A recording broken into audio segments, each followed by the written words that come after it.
السلام عليك يا رسول الله، السلام عليك يا حبيبي يا نبي الله۔ اسے پاک کا خلاصہ اختصار سے اور اپنی گفتگو تمام کروں، جب بھی ایسے گناہ کرنے کو دل چاہے تو اس وقت اتنا سوچنا کہ اللہ دیکھ رہا ہے۔ اگر یہ سوچ کر کے گناہ چھوڑ دیا تو زندگی کامیاب ہے۔ میرے آقا علیہ السلام نے اس حدیث کو، عبداللہ ابن عمر کہتے ہیں میرا بچپنا تھا، کم و بیش 7 مرتبہ میں نے حضور سے یہ حدیث سنی ہے۔ آقا فرماتے ہیں کفل نام کا بنی اسرائیل میں ایک شخص تھا، ایک جوان تھا، گناہ کرنا اس کی عادت تھی۔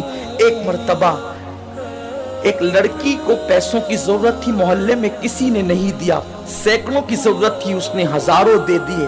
لڑکی نے شکرانے کے طور پہ اسے دیکھا، اس نے لڑکی کو کہا ایک کام کرو، میں نے اتنے پیسے دیے ہیں، اس کے بدلے میں کچھ نہیں چاہتا، بس اتنا چاہتا ہوں کہ تم میرے گھر چل کر تھوڑی دیر بیٹھ جاؤ اور مجھ سے کچھ باتیں کر لو۔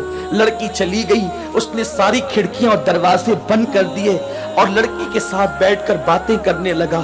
جب کھسک کر کے آگے گیا تو لڑکی کے بدن پر کپ کپی طاری ہو گئی، وہ اٹھ کر کھڑی ہو گئی۔ اس نے پوچھا اے لڑکی، تیری مدد کسی نے تو نہیں کی، پھر آخر اس کھڑکی دروازوں کے بند ہونے کے بعد تو کس سے ڈرتی ہے؟ تو لڑکی نے جواب دیا کہ کوئی نہیں دیکھ رہا ہے، کفل تو نے 1000 بار ایسے کام کیے ہوں گے لیکن آج سے پہلے میں نے ایسے کوئی کام نہیں کیا، مجھے ڈر لگتا ہے اگر قیامت میں میرا اللہ مجھ سے پوچھے گا تو نے یہ گناہ کیوں کیا تو میں رب کی بارگاہ میں جواب دینے کی طاقت کہاں سے لاؤں گی؟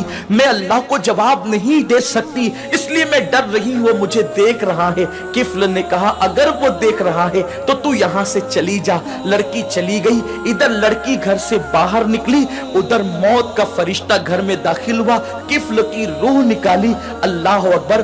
یعنی اگر کفل گناہ سے نہ بچتا تو کس حالت میں اس کو موت آتی، ذرا سوچیں۔ بستروں پہ لیٹ کر اپنے اعضاء سے کھیلنے والوں کو میں پوچھنا چاہتا ہوں، گندی تصویریں دیکھ کر اپنے اوپر غسل فرض کرنے والوں کو پوچھنا چاہتا ہوں، زنا کے مناظر دیکھ کر اپنے جذبات پہ بے قابو کرنے والے میری قوم کے جوانوں سے، میرے بھائیوں سے پوچھنا چاہتا ہوں، میں اپنے قوم کے مستقبل کو کتنا تاریک دیکھوں۔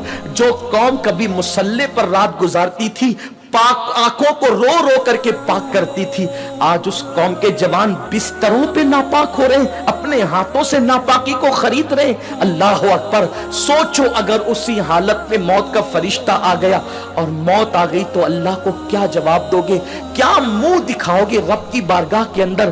اللہ اکبر! کفل جیسی وہ لڑکی گھر سے باہر نکلی، موت کا فرشتہ آیا، کفل کی روح نکالی اور کفل مر گیا۔ جنگل کی آگ کی طرح یہ بات پھیل گئی پورے محلے میں، کفل مر گیا مر گیا مر گیا۔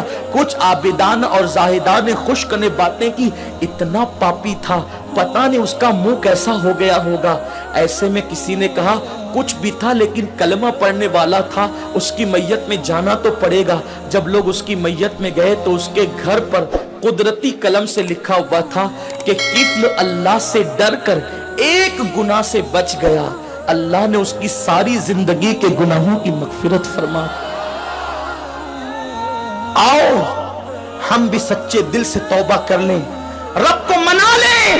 زندگی کا کوئی بھروسہ نہیں، اور اتنے بڑے اجتماع میں آئے ہو، میں تو بس اتنا کہتا ہوں یہاں سے جاؤ تو یہ عزم لے کر جاؤ، انشاءاللہ نہ گناہ کریں گے نہ گناہ کرنے دیں گے۔